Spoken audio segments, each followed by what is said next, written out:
The 37th America's Cup will go down as one of the most action-packed cup cycles in the history of the event. But it'll also be noted for bringing around 100 female and young sailors into the cup world.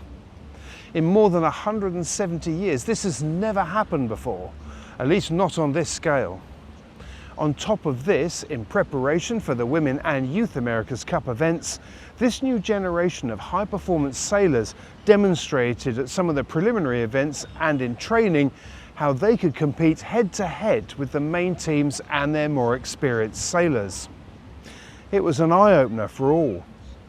So when it came to the main event, the Unicredit Youth America's Cup and the Puig Women's America's Cups, these are among the standout moments.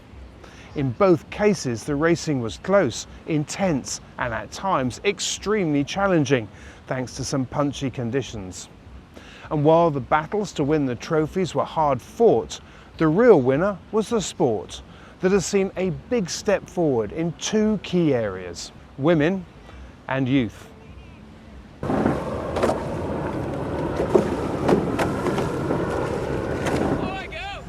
This was the third time that a Youth America's Cup series has been run. The first was in San Francisco in 2013, using the AC-45 Cats. This time there were some big changes. First, the boat, an AC-40. The second was how the event would be run. This time around, the 12-boat fleets for both Youth and Women America's Cups were split into two groups of 6 apiece. Group A included teams from the current America's Cup campaigns. Group B were those that were from outside a cup team. After a series of qualifying rounds, the top 3 from each group would race in a semi-final series, from which the top 2 would then go on to the match race final.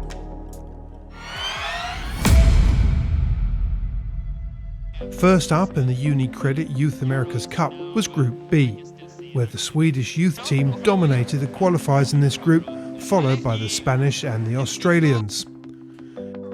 In Group A, the battle to be top dog was between Luna Rossa Prada Pirelli and the New York Yacht Club American Magic teams that spent plenty of time locking horns.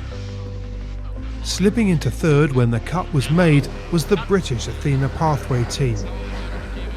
Ahead of the Youth America's Cup, there'd been a great deal of talk about the young Italian sailor Marco Gridoni. His performance alongside his then co-helmsman Ruggero Tita in Jeddah at the preliminary regatta had been outstanding, after getting to the final against Emirates Team New Zealand and almost beating them to the trophy.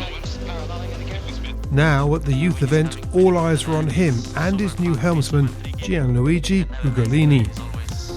And while they didn't have it all their own way, it was clear that they were the benchmark team. Meanwhile, the American team fought hard to beat the British by just 1 point to make it into the final to face the Italians. And while helmsman Harry Melgiz and Kyle Navin and their crew put up a good fight, in the end victory went to the favourites as Luna Rossa Prada Pirelli won the Unicredit Youth America's Cup.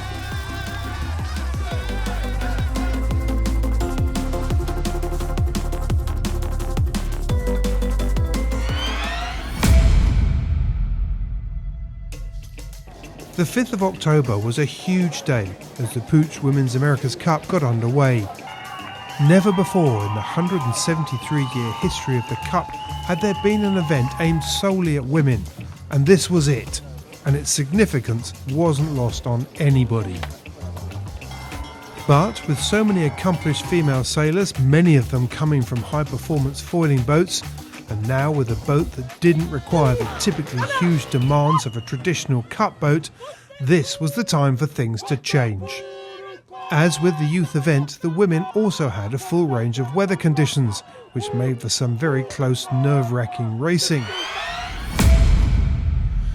As with the youth series, the Italians were often at the front of Group A, but in this case they had the British Athena Pathway team to deal with. Skippered by three-time Olympic medalist Hannah Mills, with her long-standing Olympic crew Saskia Clark also on board, this was a confident and sure-footed team from the off. So, after 6 qualification races, it was little surprise to see these two head into the semi-final, along with Emirates Team New Zealand. In Group B, it was the Swedish team, helmed by Vilma Bobeck and Julia Gross, that dominated, winning 5 of the 8 races. Behind them, it was Yayo Team Dutch Sail and the Spanish sail team Barcelona that went forward to the semi-finals.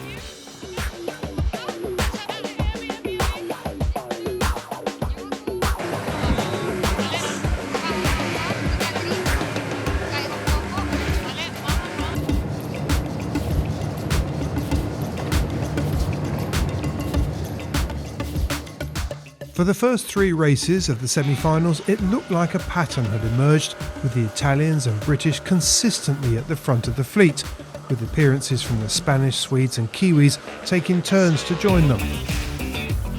And while there was potential for a shake-up in the 4th and final race of this round, when 4 of the 6 boats were over the line at the start, including the British and the Italians, in the end it was these two that made it through to the match race final.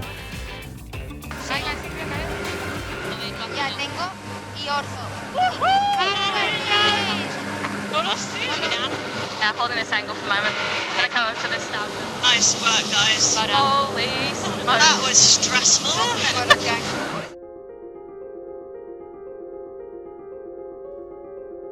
If the beginning of the women's event had been big news, the 13th of October looks set to be an entry that would go into the history books, whatever the result. Because while this was the first day of the 37th America's Cup match, where Ineos Britannia would face the defenders Emirates Team New Zealand, it was also the final of the Puig Women's America's Cup. And this was no add-on either. In an ambitious move, the organisers had placed the final slap bang between the 2 opening cup races, which meant that all eyes were on this special race.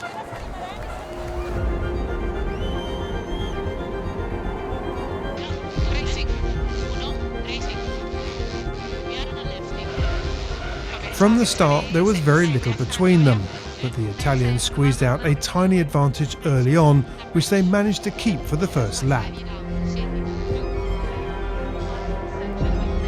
And despite a risky-looking split between the 2 teams, at the end of the second and final lap, Luna Rossa Prada Pirelli remained solid and held their lead to the finish to win the first ever Women's America's Cup by just 8 seconds.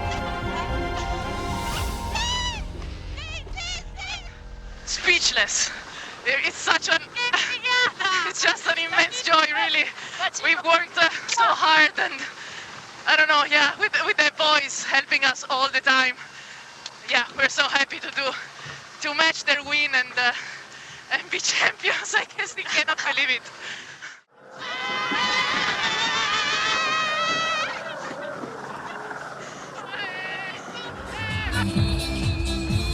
This was such a deserved win.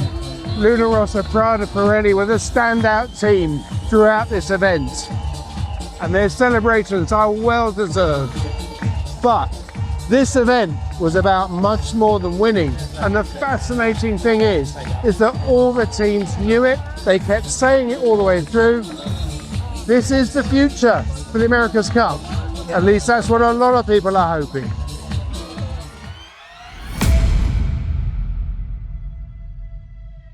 A sustainable future. Yanmar.